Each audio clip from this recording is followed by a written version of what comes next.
Sa kanila, batiin mo naman yan.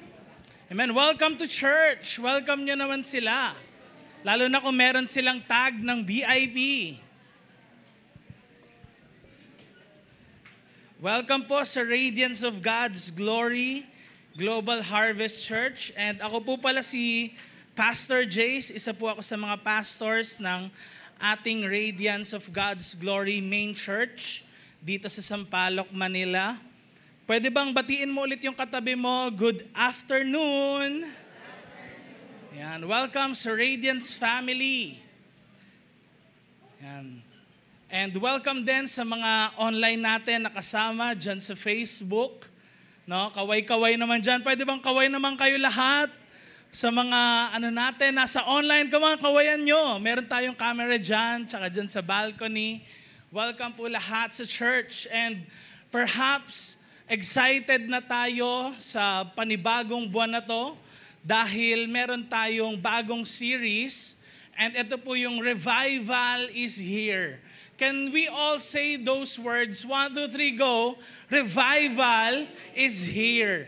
And alam niyo po, itong revival, it's a declaration ng church natin sa pwedeng gawin ni Lord sa buhay ng bawat isa sa atin. Some of us pwedeng kailangan natin ng revival hindi sa spiritual life natin, but pwedeng some parts of our life din. Pwedeng wala ka ng gana when it comes sa pag-aaral mo. Pwedeng kailangang mabuhay yung yung kasipagan na yon sa iyong buhay. Or sometimes pwedeng ang feeling mo, yung puso mo, parang ang hirap ng magmahal ulit. Meron bang ganon? No? O kaya, sometimes we feel na parang walang nangyayari sa career mo, sa buhay mo, and you need an inspiration in your life. And ang tinutukoy nating revival dito ay kabuuan ng buhay natin. We believe na ang bawat isa sa atin, God can restore what has been lost in our life. Sabihin mo nga sa katabi mo, kayang ibalik ang dati. Now, hindi ko tinutukoy dito na parang yung dati, same na lang ulit, but it's a renewal of strength. No? And pwedeng tinatanong nyo sa sarili nyo, dito kayo ngayon, pumunta kayo sa church, pwedeng mga nakaraang linggo, mga nakaraang araw, pwede bang tanongin nyo ako yung sarili nyo kung halimbawa may time ba na gumising ka, you've ever woken up and asked, what am I even doing with my life? Ano bang ginagawa ko sa buhay ko? Perhaps, parang nakikita natin minsan na parang umiikot na lang yung buhay natin sa friends natin, sa trabaho natin, o kaya wala nang something new that is happening sa buhay natin. But alam niyo po, ang bawat isa sa atin is actually hindi tinawag ng Diyos na parang simple lang yung gawin natin. Ang bawat isa sa atin sa mundong ito ay tinawag po sa mas malaking mga bagay ng Diyos. And ito po yung topic natin, and I hope and I pray na kausapin tayo ng Holy Spirit ng Diyos sa mga oras na ito because our topic is, you were made for more. Pwede bang sabihin mo yan sa kaliwa at kanan mo, you were made for more. Come on, pwede ba rin sa likod at sa unahan mo, sabihin mo naman sa kanila, you were made for more. Amen. Tayo muna ay manalangin, naanyayahan ko po kayo lahat na pumikit, at tayo yumuko at manalangin, aming Diyos na buhay at makapangyarihan sa lahat, patuloy namin kayo inaanyayahan na magsalita sa aming mga puso. Buksan niyo po ang aming mga puso sa iyong mga salita ngayong hapon na ito.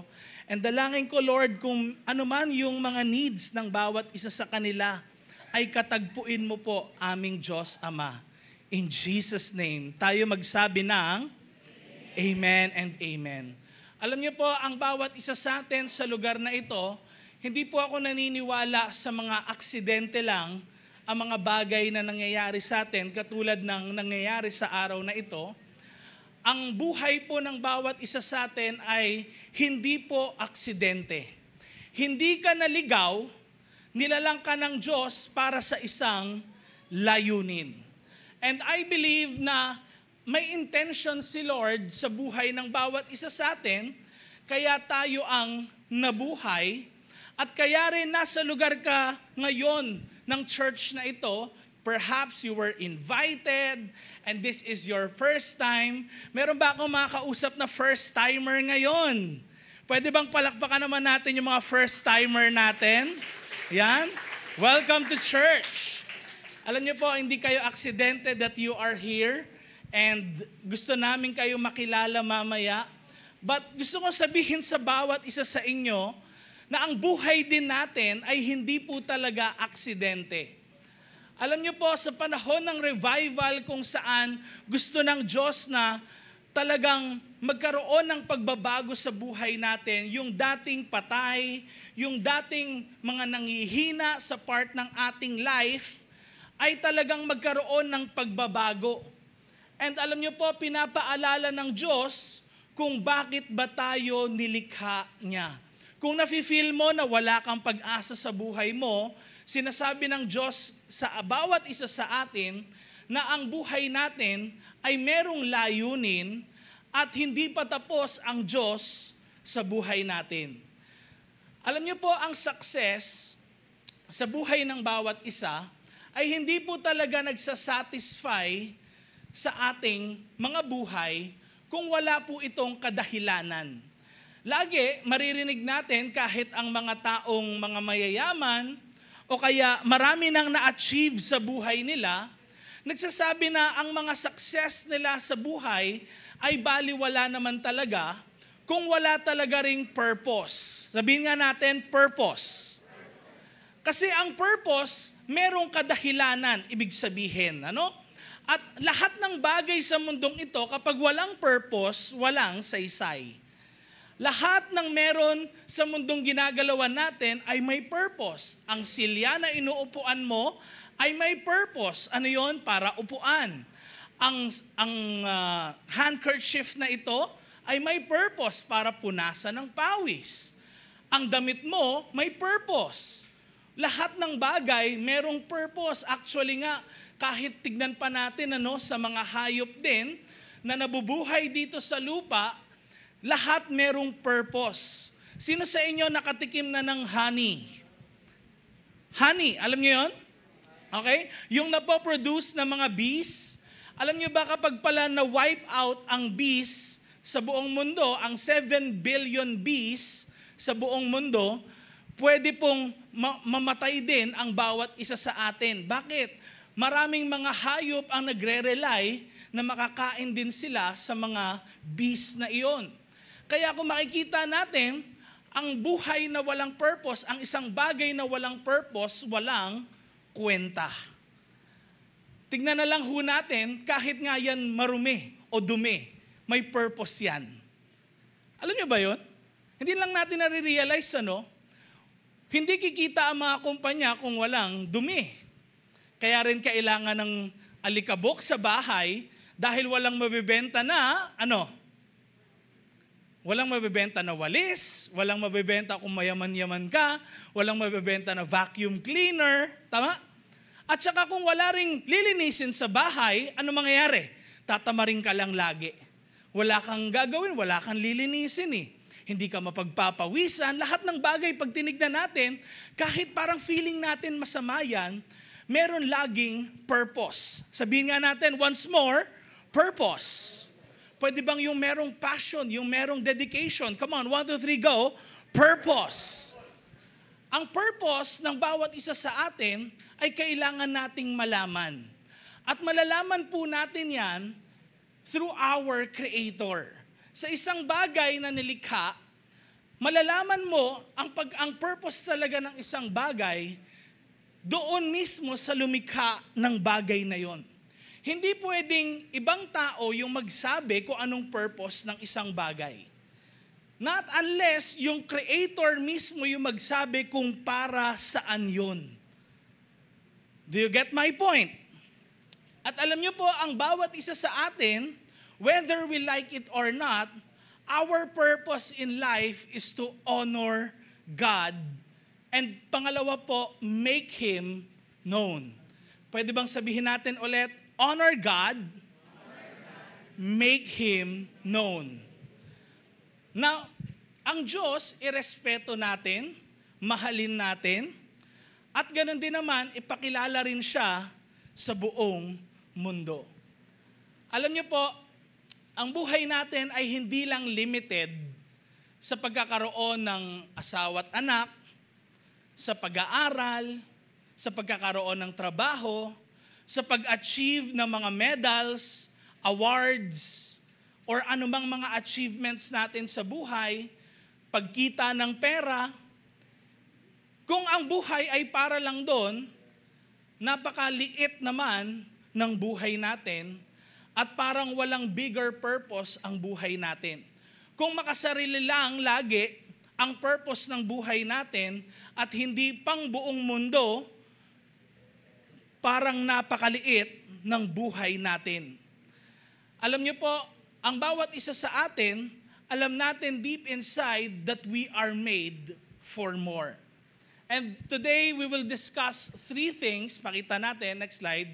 3 things that reminds us we are made for more. Parang may nagsasalita ata na something dito sa somewhere here. No? Paki-check na lang no? Sa live din, tsaka sa ano. Now, 3 things that reminds us we are made for more. Point number 1, alam niyo po ba na si God mismo, kilala niya tayo, much better na kilala natin ang sarili natin.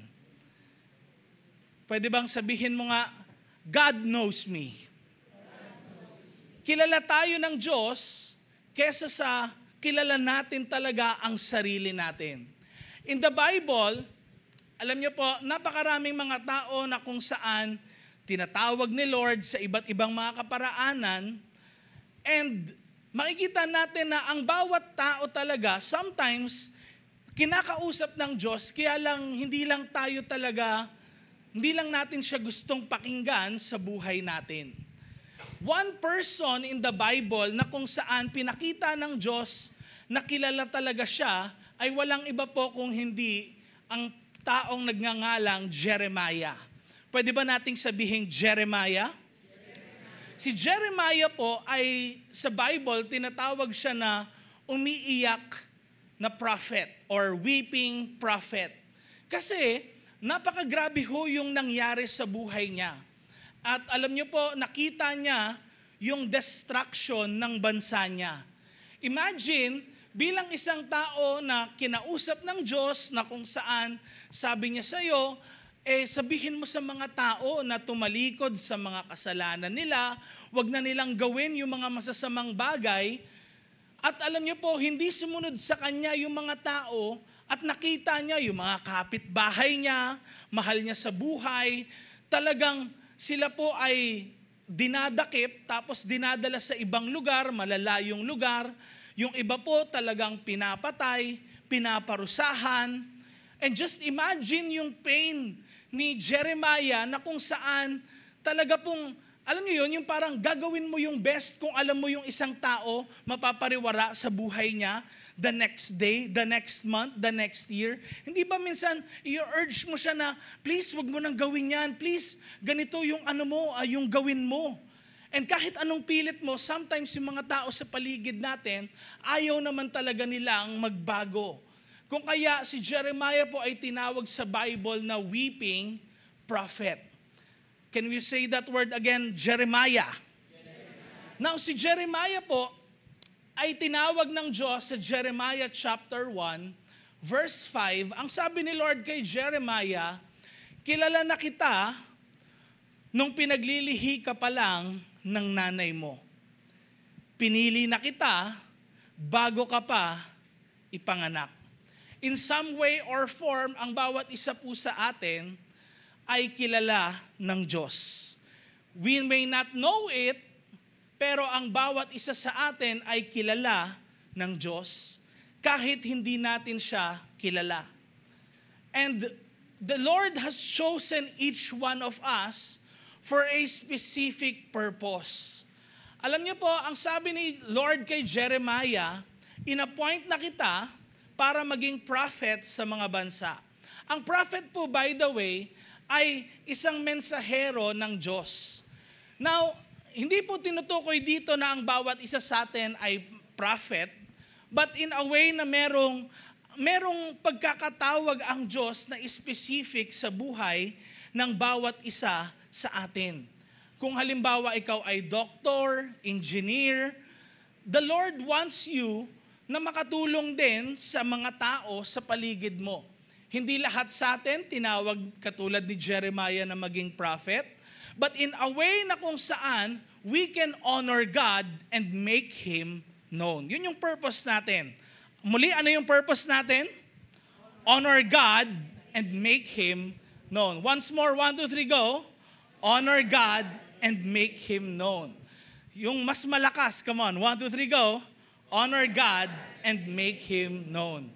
Bakit ko ito pinapaulit-ulit? Because I believe na kapag merong mga bagay na paulit-ulit nating naririnig, di ba minsan kahit mga songs, naririnig lang natin, mamaya matatandaan na natin. Tama ba yon? And we must all together realize our purpose in life. Because there is a Creator. And alam niyo po, ang Creator natin, ang Diyos na buhay, ay merong purpose sa bawat isa sa atin. Alam niyo po, ganun din ang Diyos sa bawat isa sa atin. Next slide please. Kapag may gumawa ng isang bagay, may dahilan kung bakit niya to ginawa. Ganun din ang Diyos sa bawat isa sa atin.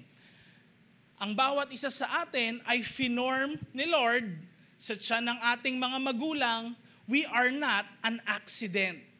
Alam niyo po, ang sabi ng Psalm 139, verse 14, pinupuri kita kasi ang galing ng pagkaka-create mo sa akin. Pwede bang tignan mo yung nasa kaliwa at kanan mo kung ang galing ba ni Lord sa pagkaka-create niya sa katabi mo? O parang, Pastor, parang di ko alam kung matutuwa ako. Meron bang ganon, ano? Come on, tingnan mo nga yung katabi mo ngayon, parang ang galing ni Lord, no? Wow! Yung katabi ko. Parang convinced ba kayo? Convinced ba kayo? No? O kaya, try niyong tumingin sa salamin. Some of you, pero pwedeng masasabi mo, parang di naman ako kagwapuhan, hindi ako kagandahan. Pero alam niyo po, napakagaling ni Lord sa pagkaka-create sa atin. Kasi, alam natin na hindi tayo random lang. Alam niyo, ang buhay natin, hindi tayo random. Para yung halimbawa, ipo-ipo, tornado, dinaanan yung isang bahay, tingin niyo ba, anong chance na 1 in 1 billion na kung saan pag dumaan yung tornado, parang walang dinaanan. Bumalik pa rin sa dati yung bahay. Hindi pwede, di ba? Talagang napaka-impossible niya mangyari. Ang isang bagay ho na maayos, complicated, ay hindi ho yan random lang na bagay. Sa Psalm 139 verse 15, ang sabi po, binubuo mo pa lang ang mga buto ko, inaayos pa lang sa tiyan ng nanay ko, habang lumalaki ako doon na walang nakakakita, alam mo nang nandun ako. Nakita mo na ako bago ako ipanganak. Sa Diyos na makapangyarihan, alam niyo po, walang makakalihim sa Kanya at walang makakapagtago sa Kanya. Kung iniisip natin na parang ang Diyos ay limited, hindi siya Diyos. Ang Diyos na tinutukoy ko ay hindi po bound by time, space, and matter. Ang Diyos na tinutukoy ko is all-powerful, all-knowing. Kumbaga parang ganito yan.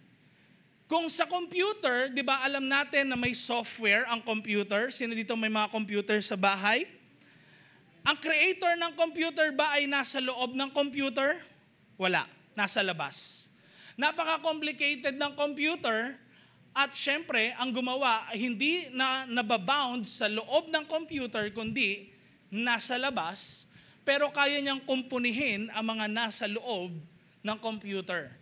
Kung kaya ang Diyos na pinaglilingkuran natin, ay alam niyo po, He is bound by nothing at napaka all-powerful niya. Pero at the same time, meron siyang pakialam naman sa mga nilikha niya. May pakialam ang Diyos sa buhay ng bawat isa sa atin. Kung kayo po ay umattend sa church na ito and it is your first time to hear this, gusto ko pong sabihin sa inyo na concerned si Lord sa iyo. Next slide please. Pwede kang magtataka, bakit napaka-concern ng Diyos sa akin? In the Bible, it says in Romans chapter 5, verse 8, ang sabi po, pero pinakita ng Diyos kung gaano niya tayo kamahal. Anong sabi? Pwede bang sabayan niyo ako sa pagbasa? 1, 2, 3, go. Mga makasalanan pa tayo nung namatay si Christ para sa atin. One way na pinakita ng Diyos of showing His love for us ay ibigay ni Jesus Christ, God's one and only Son, ang buhay niya para sa bawat isa sa atin. Alam niyo po, kung ang pag-ibig, hindi natin yan mapapakita at hindi natin mapapatunayan just by the words we say. Di ba sometimes, minsan kahit magsalita ka ng magagandang bagay, may mga tao na hindi naman nila meant, hindi naman nila talaga lubos na talagang ibig sabihin o gusto talaga nilang sabihin yung mga bagay na yon. Kahit sinabi na, uy, ang ganda mo ngayon. Di ba minsan parang kahit sinabing ganun parang nangaasar? No? O kaya minsan, wow, ang gwapo mo naman. Sa suot mo na yan. Bagay sa'yo, pero sa totoo lang, it's a lie. Tama? And sometimes people may show affection sa atin. Pwedeng ikis ka, pwedeng yakapin ka, pero hindi naman talaga totoo yung mga pinapakita nila na yon. Tama? Nakuha natin? Yung love, hindi natin masusukat the way people around us act. Hindi lahat ng nagkikis, mahal talaga. Katulad ng sinasabi ko, si Judas Iscariot, ginawa niya yun kay Jesus, pero tinraidor siya. Hindi rin naman lahat na nagbibigay ng gifts, nagbibigay ng mga bagay, nanlilibre, nagpapakain, talagang mahal ka. But one way we can know kung mahal din ba talaga tayo ng mga tao around us if they can be willing to die. Parang yung buhay nila, ibigay nila para sa atin. Kung baga, kung merong hold-upper, merong tao na kung saan kayang kumuha o sumalo nung ipuputok na baril or bala dun sa isang tao. Alam niyo po, ang Diyos na buhay nagpakita ng kanyang pagmamahal, totoong pag-ibig, hindi sa pagbibigay ng magagandang regalo sa atin na pwedeng may blessing ka nga ng buhay, but ang sabi sa verse na ito ay ano daw? Pagkamatay ni Jesus Christ. Hindi para sa ibang mga bagay, kundi para sa iyo at sa akin. Alam niyo yung cross na nakikita niyo dito sa harapan ng church at kahit din sa iba't ibang mga churches, it is actually a symbol of God's love. Pwedeng masabi niyo, it's a religious symbol. Not entirely, pero kasi hindi lang natin lubusang naiintindihan. Actually, ang cross, it's a symbol of curse, sumpa. Dahil po 2,000 years ago, baka hindi natin alam, inimbento po yan ng mga Babylonians at ng Greeks na kung saan ang sinumang mga tao na talagang maging against sa government, maging talagang grabe yung ginawa nila rin na kasalanan, ang ginagawa po ay sila ay pinapako sa cross. No? At kaya pinapako sa cross, kasi po pinapahiya sila na huwag itong taong ito tutularan. No? Yun yung ginagawa 2,000 years ago. And what Christ did for all of us is wala naman talaga siyang kasalanan, pero lahat ng mga taong makasalanan ay kailangan magdusa, di ba, sa kanilang mga kasalanan? Tama? Ang kasalanan ay dapat pagbayaran. Amen? Kasi kung hindi dapat pagbayaran ang kasalanan, panalo ang kasamaan. Hello?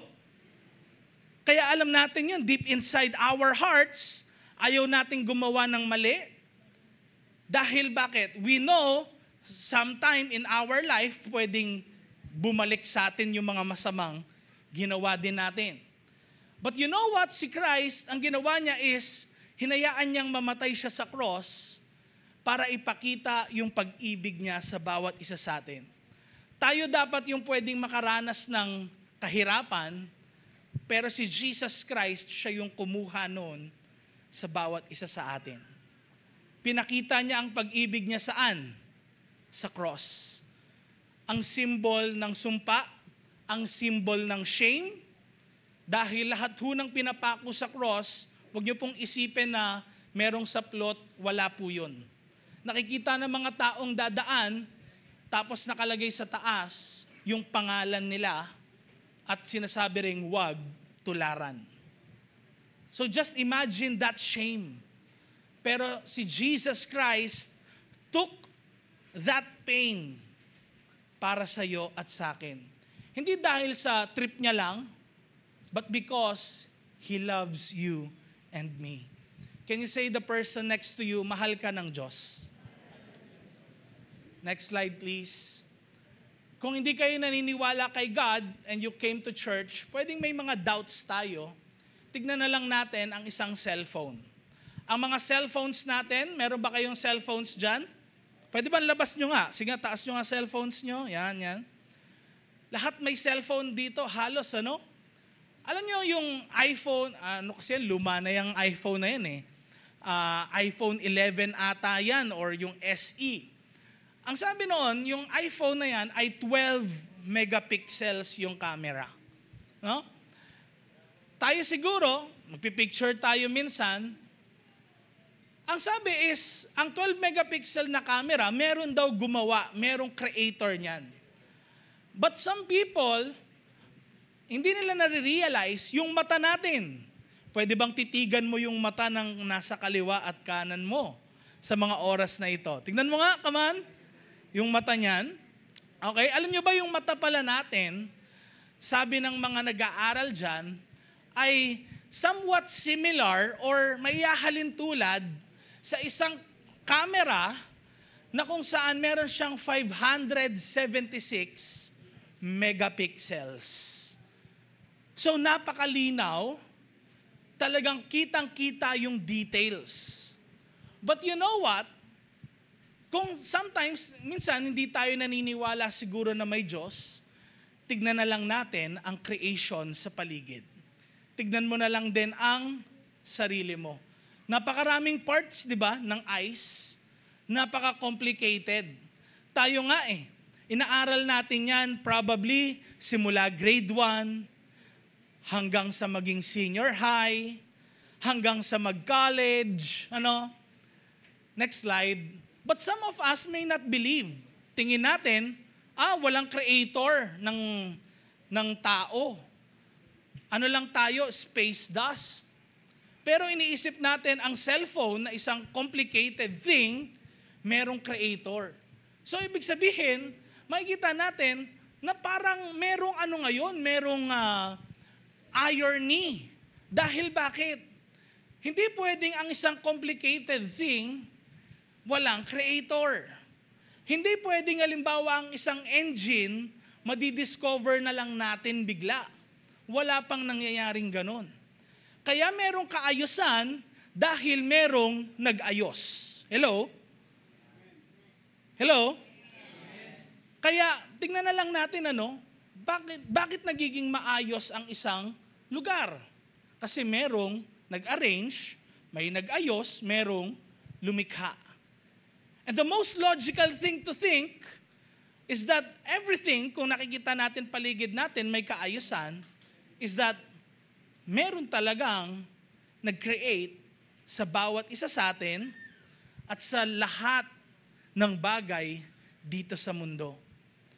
And you know who that is? That is God. Next slide. Alam niyo po, ang disenyo ng Diyos ay hindi random. Kung ikaw ay humihinga, may purpose ka. Sabihin mo nga yung word na yon, purpose. Point number 2, ano yung point number 1? God knows you better than you know you. Number 2 is, excuses can't erase purpose. Alam niyo po, sa buhay ng bawat isa sa atin, whether we like it or not, madalas marami tayong excuses. Tama ba yun? Di ba? Parang pag gusto, may paraan. Pag ayaw mo, maraming dahilan. But you know what? Kahit din naman sa buhay natin, hindi natin naiiwasan na lagi tayong merong dahilan sa mga bagay-bagay. And sometimes nako-compare natin ang sarili natin sa iba.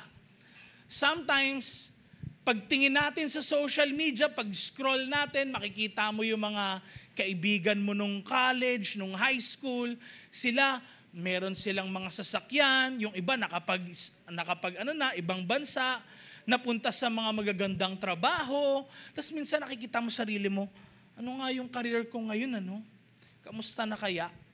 Buti pa sila, kakakasal lang. Ikaw, single pa din. Kakabasted lang.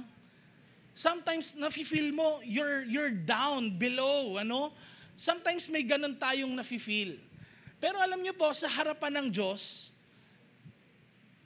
pwedeng ma-feel din natin yon, na parang hindi tayo worthy ng pag-ibig niya, hindi tayo worthy ng pagtawag niya sa buhay natin. Parang, okay, honoring God. Paano ko ma-honor si God? Ang dami kong ang kasalanan sa buhay ko. Paano ko ma-honor si God? Hindi nga ayos ang buhay ko.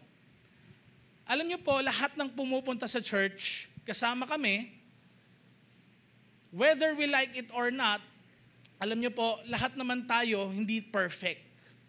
Amen? Kaya tayo nasa church, hindi dahil sa banal ka, righteous ka, wala ka nagagawang kasalanan, but we are all broken people na kung saan nagpapaayos ng buhay sa Diyos na buhay. And alam nyo, may pag-asa sa ating buhay. Hindi po malayo ang buhay ni Jeremiah, I believe, sa buhay ng bawat isa sa atin. Sometimes, nafe-feel natin na hindi tayo worthy sa pagtawag ng Diyos sa atin, and sometimes din, sa calling niya sa buhay natin, a specific calling, kung ano man yun, parang di natin nafe-feel na worthy tayo. Tingnan nyo yung sinabi ni Jeremiah kay Lord. Sumagot ako, sabi ni Jeremiah, Lord God, hindi po ako magaling magsalita. Napakabata ko pa. Pero tignan niyo po yung sabi sa verse 7, pero sinabi niya sa akin, huwag mong sabihing, napakabata ko pa. Verse 8, ano pong sabi? Sabay-sabay nga natin basahin, 1, 2, 3, go. Huwag kang matakot sa kanila dahil kasama mo ako para protektahan ka. Akong si Lord ang nagsasabi dito. Tandaan natin sa ating buhay, next slide, your insecurity is stronger than your identity. It's not stronger than your identity. Alam niyo po, pwedeng marami tayong insecurity sa buhay natin. Pastor, parang hindi po ako worthy, kaya minsan may mga iba ayaw nilang umattend ng church. And sometimes, di ba, ewan ko kung narinig nyo na, mga tatay, nanay nyo, ate, kuya, tito, tita, nagsasabi na, ay hindi ako a-attend muna ng church, medyo marami akong kasalanan sa Panginoon.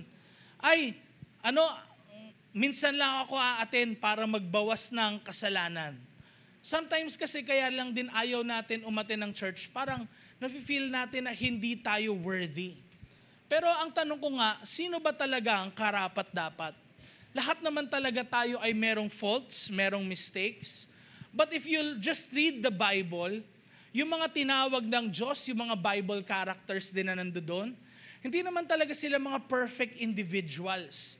Marami rin silang mga flaws, marami rin silang mga hindi magagandang part ng buhay nila. Si David nga kilala niyo ba si David sa Bible? 'Di ba? Siya yung pumatay kay Goliath na higante. But you know what? Si David, hindi siya mabuting tatay. Literally, hindi siya naging mabuting tatay sa mga anak niya. Kaya nga yung mga anak niya, nagpatayan sa isa't isa. And grabe yung iyak ni David, yung hagulgul niya bilang tatay. But, nagsulat siya, sabi niya, "The Lord is my shepherd." Ang Diyos yung gumagabay sa akin. Kasi siya mismo, literally, tinuturing niya sarili niya na sheep. Isang tupa. Sa Pilipinas, walang tupa. Pero alam niyo ba, ang tupa is as if, ang tupa po talaga ay parang pinakabobo na hayop. Bakit? Kasi, ang isang tupa, kapag pinainom mo ng tubig, patuloy na iinom yan ng tubig. Hindi yan tatayo kung hindi mo tatawagin. Nakuha nyo? And madali lang talaga sila na makain ng mga ibang mga mababangis na hayop kasi hindi nila nakikita rin yung mga nasa paligid nila na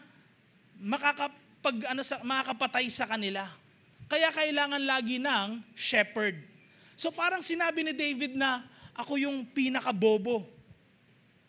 Kahit na ang dami niyang achievement sa buhay Pero tignan nyo, nakita niya yung weaknesses niya sa buhay niya, pero hanggang ngayon, pinag-uusapan, nagiging kwento ang buhay ni David, not because he is a great man, but it was because God was with him. At alam nyo, binago rin ni Lord ang buhay ni David. Kung kaya nagkaroon siya ng anak na si Solomon, at naging maganda ang pamamalakad sa Israel at that time. Kaya yung insecurities natin, it's not stronger than our identity. We are God's children. Amen? Sabi mo sa katabi mo, anak ka ng Diyos. Next slide, please. When you say, I can't, God says, I am. Hindi ko kaya, Lord. Hindi ko kaya magbago. Hindi. Sabi ni Lord sa'yo, ako, kaya kitang baguhin. Lord, parang black sheep ako ng family ko. Hindi kaya yan. Walang magbabago. Sinasabi ni Lord, hindi, ako yung magbabago ng pamilya mo. Ako yung magbabago ng sitwasyon mo. It's not your strength, it is mine. Amen? Amen ba? Amen. Next slide. God is not asking you to be perfect. He is asking you to be present. Si Jeremiah din, ganun. Nung tinatawag siya ni Lord, hindi siya sinasabi na, dapat perfect ka, Jeremiah.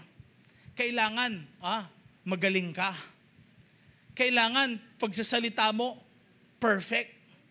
Perfect grammar, maganda yung intonation mo, hindi ka nabubulol.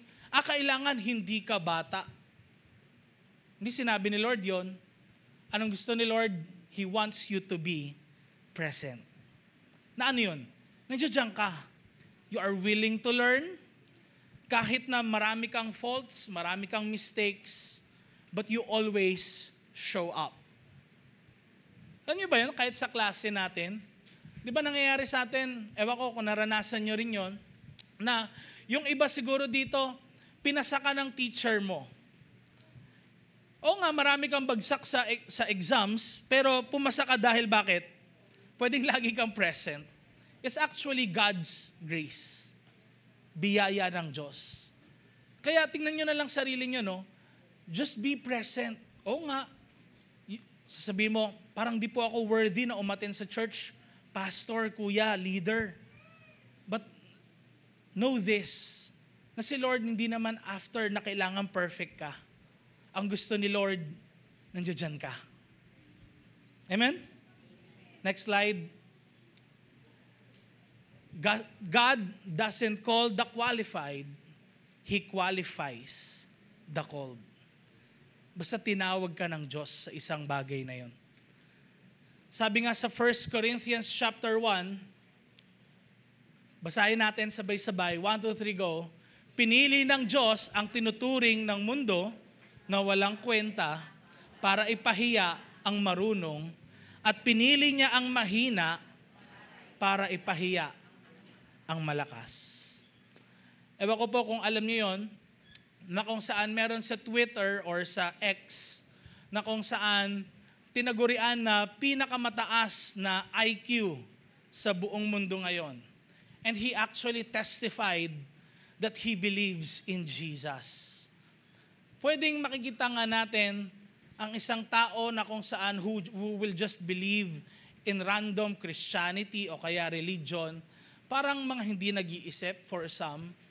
But dito natin makikita na ang grace ng Diyos ay mas mataas at mas malakas sa kahit anumang bagay. Pwede you're going through something sa buhay mo. Pwedeng may difficulties ka sa studies mo. Pwedeng may difficulties ka sa trabaho, sa pagkita ng pera. But makikita mo yung grace ni Lord sa buhay mo when you just give your life to God. Pwedeng something na hindi maayos yung relationship mo ngayon, but if you make God the foundation of your relationship, let me tell you kapatid, the Lord will fix everything. It happened to most people na kilala natin, kahit mga celebrities din. And kahit mga tao na kung saan alam natin, hindi maganda yung unang relationship nila, but God fixed it. Remember, ewan ko kung kilala nyo, kahit na kilala siya sa buong mundo na si Manny Pacquiao, nagsabi siya noon, talagang nang bababae siya, kahit meron siyang asawa, but God changed his life. Nung nakilala niya ang Diyos sa buhay niya, binago siya ng Diyos. Pwedeng ang strength niya, boxing, pero pagdating sa marriage, mahina siya. Pero si God, binago ng Diyos ang buhay niya, yung dating hindi niya maiwasan na pambababae, binaliktad ng Diyos. Kaya makikita natin siya, he is talking about God. At ganun din naman, naayos niya ang marriage niya. Pwedeng maganda nga career mo, kamusta naman yung family mo? Pwedeng maganda nga yung career mo or yung isang side ng buhay mo, paano naman yung kabila? Let me tell you, God can fix it. Amen? Next slide. Kaya kung ano man yung profession mo, pwedeng tinawag ka ni Lord eh. Pwede isa kang doctor, nurse, engineer. Pwede nga kahit ikaw ay katulong sa bahay, naglilinis, janitor, kahit ano man yun. Hindi naman lahat pwede maging CEO. At hindi po mababang trabaho ang pagiging janitor or naglilinis. Hindi rin mababang trabaho ang pagiging farmer. But actually, lahat may purpose. Nakuha natin? Hindi rin pwede lahat dito. Drummer, katulad kanina ni Hana. Pak! Bakit? Walang kakanta. Walang magigitar. Walang magbaback up. Walang magbe-bass or keyboard. Hindi pwede. Meron talaga tayong specific purpose. But you know what? Everything will really work together for good kung ang buhay ng bawat isa sa atin, lalagay natin na purpose ay we will honor God with what we are doing. Nire-respect natin ang Diyos. Kaya anong gagawin mo sa trabaho mo? You will do your best. Hindi mo dadayain yung mga kasamahan mo sa trabaho. Hindi mo rin dadayain yung mga kaklase mo sa school na talagang nag-work hard sa assignment nila, ikaw kinopya mo lang. Bakit? Because you want to honor God. Nakuha natin? Hello? Last but not the least, number 3, sabay-sabay natin basahin. 1, 2, 3, go. Revival wakes you up to your reason for living. Ang revival po ay gigising sa totoong layunin ng buhay mo. Ang sabi sa Jeremiah chapter 1, verse 7, pero sinabi niya sa akin, huwag mong sabihin, napakabata mo pa. And tingnan niyo po yung naka-bold, pwede ba nating sabay-sabay basahin? 1, 2, 3, go. Puntahan mo ang mga taong pinapapuntahan ko sa iyo at i-proclaim mo sa kanila ang lahat ng sasabihin ko. Ang purpose natin is number 1, ano yun? Honor God. Pangalawa is, make Him known. Hayaan mong makilala ng mga tao sa paligid mo ang Diyos. And that is actually what the Lord commands kay Elijah. I-proclaim mo yung mga sasabihin ko sa kanila. Makilala nila ako sa buhay nila. And alam niyo po, sometimes, next slide, ang greatest impact natin ay magsisimula sa pinakamaliit mong, yes, Lord. Ano yung pinakamaliit na yes, Lord, Pastor? It's something na kung saan nag-a-agree ka sa sinasabi ng Diyos. Katulad ng pagpo-proclaim mo ng kanyang pangalan. Pwedeng meron ka mga friends, meron ka mga relatives na hindi pa alam kung anong ginawa ni Jesus Christ sa buhay nila. Probably sinasabi nila, ay church, corny yan. Ay church, boring yan. Ay yung mga nandoon, parang di naman kapani-paniwala. But let me tell you, you can make an impact sa buong mundo kung they will just get to know who God really is in their life. Alam niyo ba yon? Na kung saan ang mundo na walang Christianity ay talagang mundo na magulo. Kaya lang na-enjoy natin ang maraming magagandang bagay sa mundong ito ngayon. It's actually because of Christianity. Alam niyo ba yon? Ang hospitals, kaya nga may cross na sign, it actually came from Christians. Top universities sa buong mundo ngayon. Kahit UST nga ay pinakamatagal eh. Di ba rin? Sa Pilipinas. Were established by Christians. Harvard University, Oxford University were established by Christians. Ang science, akala lang natin pag scientists, di naniniwala kay God. But actually, pag tinignan natin, sina Isaac Newton, they were Christians. Si Galileo Galilei are Christians. So, just remember, maraming mga na-enjoy tayo sa mundong ito. Parang ine-enjoy lang natin yung fruit, pero baka ayaw natin ng puno. Remember na ang Christianity, napakaganda ng impact sa mundo. Biruin nyo, yung equality sa lalaki at babae, who started it? Christians. Ang nag-abolish ng slavery, Christians din. Kahit sa Amerika. Kaya, pwedeng magkaroon ng impact yung pag-share mo about Jesus Christ sa ibang mga tao. Sino sa inyo gustong maranasan lalo ng next generation yung benefits ng Christianity? Alam nyo, kahit nga yung free speech eh.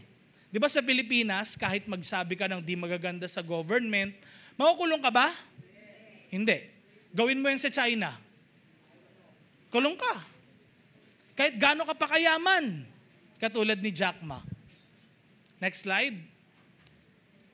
Ang iba sa atin, pwedeng nafe-feel na malayo sa Diyos kasi tumigil na tayo mag-respond sa sinasabi ng Diyos na gawin natin.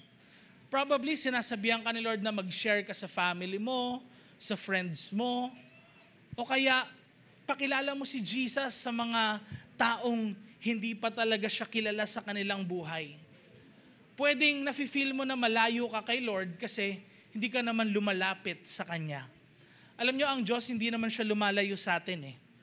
Tayo yun sa Kanya. Probably, kaya lang tayo lumalapit pag may time lang na kailangan natin siya. Parang feeling natin kasi si God, He's a genie. Ano yun? Pag may kailangan ka, siya lang lalapitan mo. But let me tell you, God is not a genie. He is God.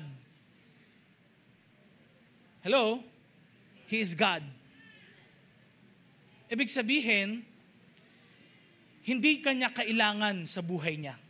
Actually, tayo ang may kailangan sa Diyos. Next slide. Dito na tayo magtatapos. Maybe you've been following God, but you've forgotten why you started. Pwedeng matagal ka nang sumusunod kay Lord, nagpe-pray, naka-attend ka na before ng Bible studies, pero natigil ka lang din.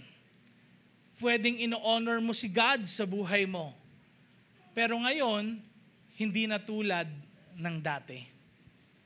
Just remember, bakit ka ba nagsimula? Remember, bakit kailangan mo ang Diyos sa buhay mo? Sino dito, nafe-feel mo, kailangan mo si Lord sa buhay mo? Sa pag-aaral mo. Amen? Sa family mo. Amen? Sa trabaho mo. Amen? Sa personal life mo. Sino dito, kailangan talaga si Lord? Taas kamay.